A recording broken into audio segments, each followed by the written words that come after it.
টানা ৮ দিন আন্দোলনের পর এমপিওভুক্ত শিক্ষকদের বাড়ি ভাড়া ২ ধাপে ১৫% বাড়ানোর প্রজ্ঞাপন জারি করেছে সরকার।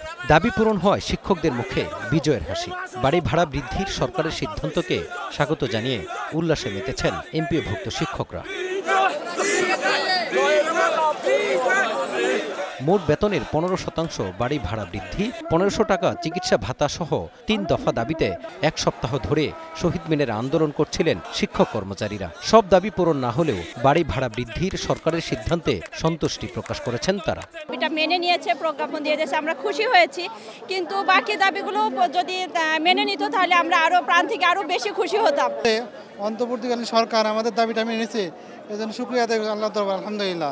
যে আজকে ৭.৫% যে দিছে এর জন্য আমরা আন্তরিকভাবে খুশি এবং সরকার বাহাদুরকে আমরা ধন্যবাদ জানাই। বিবেচনা করে সরকার যে 15% দিতে রাজি হয়েছে, আমরা এই বিষয়ে সরকারকে সাধুবাদ জানাই।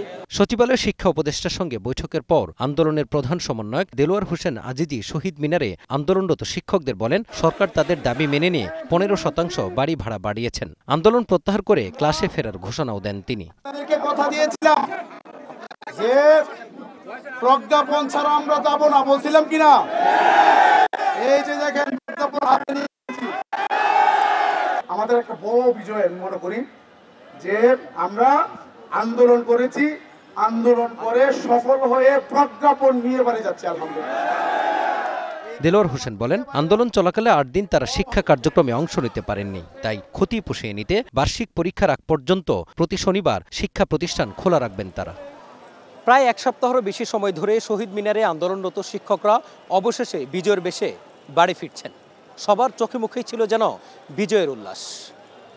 দেরিতে হলেও সরকারের ১৫% বাড়ি ভাড়া বৃদ্ধির সিদ্ধান্তকে স্বাগত জানিয়েছেন তারা।